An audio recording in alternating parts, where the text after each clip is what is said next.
Because you flog yourself for being vulnerable. Oh, would you stop it like you have some sort of psychology degree? 10 years in therapy. So what? I've watched football for 40 years. I shouldn't be somebody's coach. I agree. Yeah. Dissing London's assembly isn't exactly playing it safe. But if anyone's bold enough to do it and walk away untouched, it's Boris Johnson. So that means then that we then thank the Mayor for his attendance, because the Assembly members have decided they have no questions to put to you. Are you saying they're abdicating their duty to scrutinise me? Are you saying they haven't the guts to put questions to me? What Great is it? supine protoplasmic invertebrate jellies. Bill Burr's not one to be rattled by negativity. And when Howie Mandel insisted his daughter's teenage years would be a nightmare, Bill shut him down calmly and effortlessly. My kids say, yeah, you're like the fun dad. Right. You're the fun dad. I think that's what you said the whole time. No. I think the least fun dad. You left out a word. 4 years of hatred toward me. Dad. 4 years of hatred. Get ready, because you got a daughter too. Wait till she's a teenager. Wait till the hell. Everybody who fails as a father says that to me. I failed? I think so, yeah. Are you calling me a failure? No, just this whole, I'm just not feeling like good vibes between the two of you. We're doing a fucking podcast together. It feels like a business decision. Everyone loves a good comeback story, right? Seabiscuit, the Mighty Ducks, Robert Downey Jr., who Rocky. else? Yes. Kim Kardashian. Well, in the video she gets on her back, I think.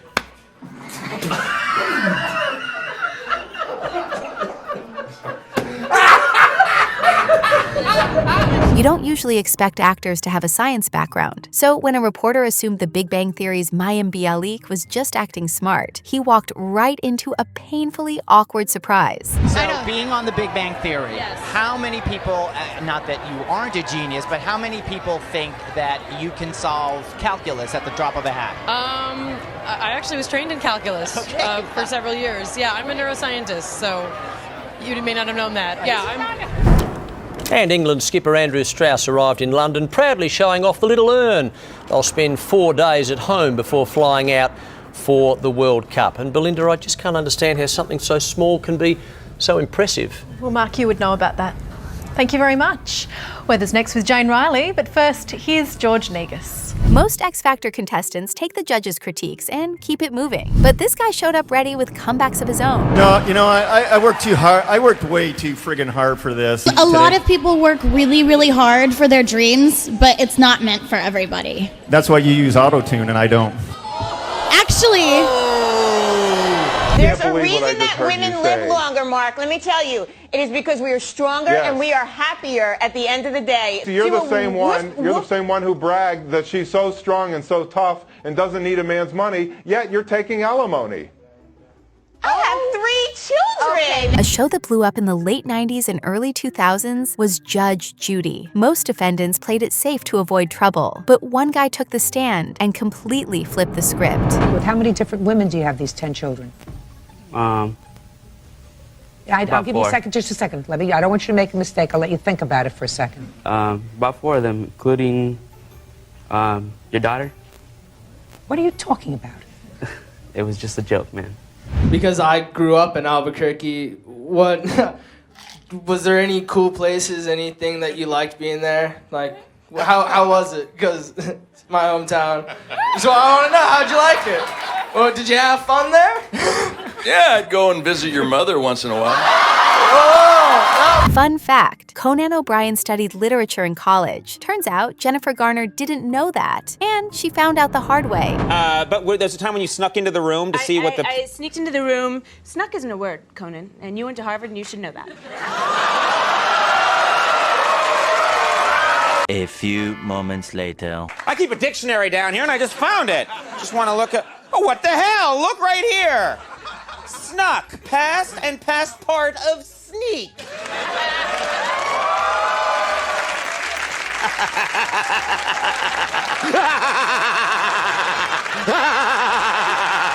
What you should probably do is lay down and just let the sun cook it off. Oh, that seems like an excellent idea, but I'm not as dumb as I look.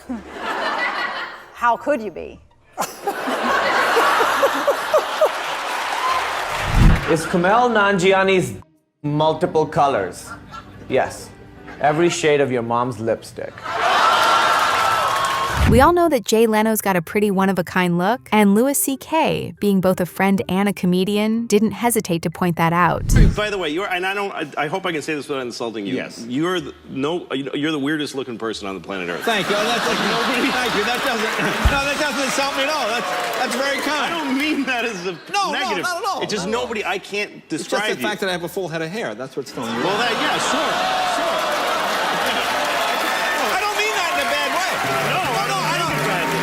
But in the end, Louis got the final laugh, closing it out with comedy gold.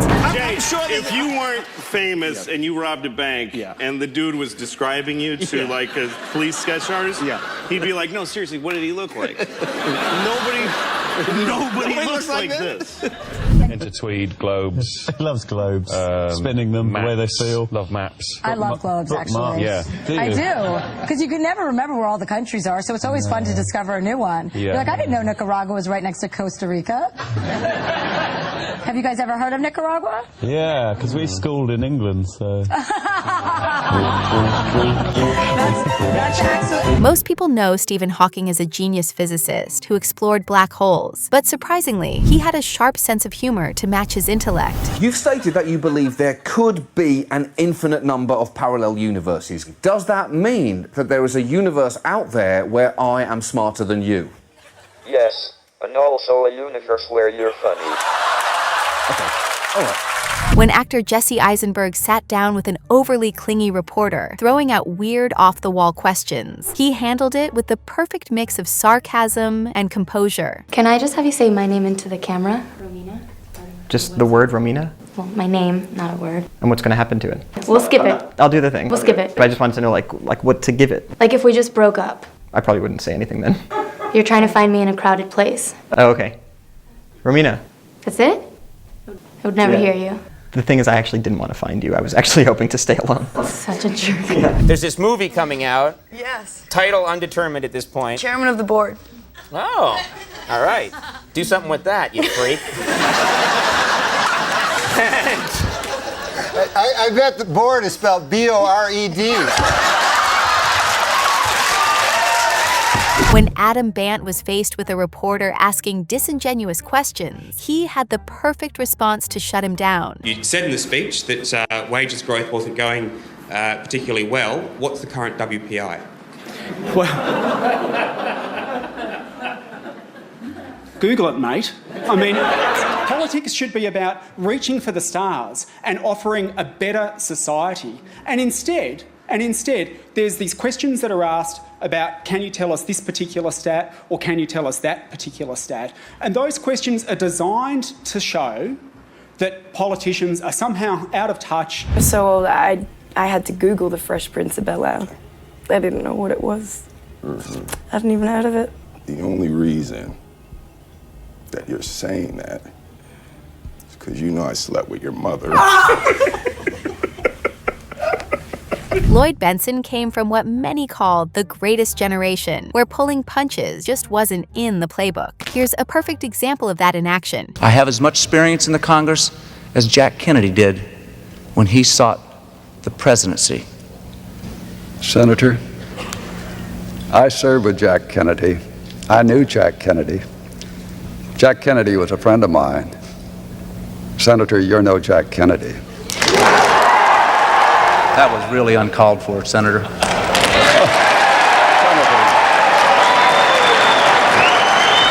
Go in the water or the ocean a lot, or you? Because some people hate the ocean. No, I like the ocean. I do. I like the ocean very much. Yeah, that's great. Do you float a lot in the ocean? Sure. What do you sink? Might be that cast iron heart. Look at you, dude. You look like a dude that eats burgers and just carries around a fucking shotgun. All right, come on. Can you read? This is really cool. Oh, Can I read? Yeah, can you? Can you host?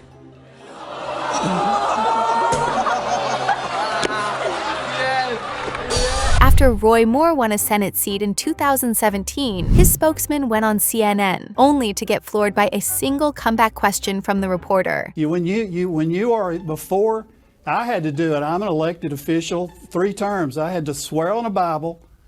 You have to swear on a Bible to be an elected official in the United States of America. He alleges that a Muslim cannot do that ethically, swearing on the Bible. You don't actually have to swear on a Christian Bible. You can swear on anything, really. I don't know if you knew that. You can swear on a Jewish Bible. Oh, no, you can I swear swore on the Bible. I've done it 3 times. I'm sure Jay. you have. I'm sure you've picked a Bible, but the law is not that you have to swear on a Christian Bible. That is not the law. You don't know that? Clear the way, please. Hold yourself. A lightsaber. Interesting. If there's one Jedi left, it's not you. Affirmative. Patrick Moore had publicly claimed that drinking water containing a certain herbicide posed no harm, but activists suspected he was secretly lobbying for a corporation, and their big gotcha moment came during this very interview. Glyphosate in Argentina is causing increases in cancer. You can drink a whole quart of it and it won't hurt you. You want to drink some? We have some here. I'd be happy to, actually, but not really, but not really. I know it wouldn't hurt me. If you say so, I have some glyphosate. No, I'm not stupid. Okay, so you. No, but I know so that it's dangerous, right? No, people try to commit suicide with it and fail fairly regularly. Tell the truth. It's not dangerous to humans. No, it's not. So you're ready to drink 1 glass of glyphosate? No, I'm not an idiot. Immense amounts of time are required to deposit that, cement it into hard sandstone and shale, tilt it, erode it. Your minimum estimates is hundreds of millions of years. Don, thank you for your talk so far. Number 1, your assumption was naturalism. Yes. And your second assumption was uniformitarianism. As all scientists around the world are. Well, not all scientists. That would be a false statement, so it would. Well, all scientists I'm aware of. Really? So you've never read any creationist literature? Oh, I've read them. I don't count them as scientists. Ah, right, okay.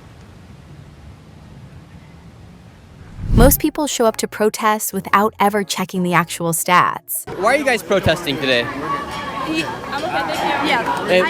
I don't think it would be a good idea if we...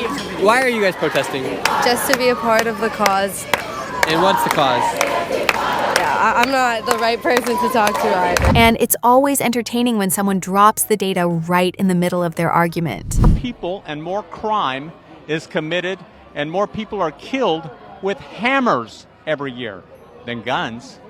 Look at the facts. I will look that up. I don't think that's true, actually. So the number of murder victims and the weapons used. Okay, number 1, handguns, 8,029. Number 2, firearms, type not stated, 4,863. Back to your question, Second Amendment is still my right and it's still important to me. We've all noticed in recent months a sticker in your car making derogatory comments about Brexit. No, this is a serious point about partiality. Have you driven that car with the sticker there? Order. There was a factual error in his opening remarks. I'm sure it was an inadvertent error, and I mean that most sincerely, but it was a factual error. The honourable gentleman said that in recent months it had been noticed that there was a sticker in my car. That sticker on the subject of Brexit happens to be affixed to or in the windscreen of my wife's car. Yes. And I'm sure the honourable gentleman wouldn't suggest for one moment that a wife is somehow the property or chattel of her husband. Of all your facial widths over the years, 2002 you're a gross. If I look at a show from 2002, it's almost like, it looks like you were digitally manipulated. Like you were a skinny guy playing a fat guy in the movie and they digitally stretched your face. You look great now. I'm just saying in 2002 you were disgusting. Just look at the tape. Just look at the tapes. I think you're being a misogynist is the least of your problems. I am not a misogynist. Let's go straight. No, he loves come on. You deny that? What is the evidence that I am a misogynist? Every single thing you say about women. Name one. Name one. Name one. While debating which profession has the worst fans, Kevin Hart's outside-the-box thinking hilariously dismantled Stephen's argument. People might walk up to you occasionally, and they might want to just take a picture with you and say, congratulations, great work. With me, they want to debate. My life is harder. Well, Stephen, here's what I want you to realize. A, you're lying. Nobody comes up to you. okay? Stephen A. Smith does not have one fan. Not one. There's never been a request for a picture. There's never been a request for a debate. After a Twitter back and forth with Chris Brown, Andy Levy took things a step further, going on live TV to rub even more salt in the singer's wounds. Around 8 o'clock here on the East Coast, R&B singer Chris Brown tweeted, "No more planking for me unless it's on a sexy lady, LOL." So I saw this tweet and I retweeted it, adding, "You spelled punching wrong." Obviously a reference to the fact that Brown was arrested in 2009 for assaulting his then girlfriend Rihanna. I also appreciate the fact that you tweeted me letting me know that children conduct themselves better than I do. You are correct, and I can only hope to one day mature to the point where I can conduct myself in a more adult manner, possibly by throwing a chair out of a window and storming out of a building with my shirt off. I ask only for your patience. Mr. Madison, what you just said is one of the most insanely idiotic things I have ever heard. At no point in your rambling, incoherent response were you even close to anything that could be considered a rational thought. Everyone in this room is now dumber for having listened to it. I award you no points, and may God have mercy on your soul. Okay, a simple wrong would have done just fine, but... How can you argue that racism is not a driving factor in income inequality? Because it has nothing to do with race and everything to do with culture. And when you have a culture that doesn't... Amateur debaters are quick to laugh and mock their opponents until real stats enter the room. Then it's all awkward silence and backpedaling. You know what? Explain to me. You explain to me why black kids aren't graduating high school. Explain that one to me. Explain to me why black kids are shooting each other in rates significantly higher than whites are shooting each other. Explain to me why 13% of the population is responsible for 50% of the murder. Explain to me why the number of black kids in prison, not for innocent reasons, not for walking down the street and getting pulled into a prison, is so high. Explain, if it has nothing to do with culture, explain to me why the single motherhood rate in the black community jumped from 20% to 70% in the same course of time that the civil rights movement has made such tremendous strides. Is America more racist now than it was in 1960? And if it is, please explain to me how that happened. Thanks for watching. If you'd like to support my YouTube journey, just hit the like button. It's that simple. See you in the next video. It's even better.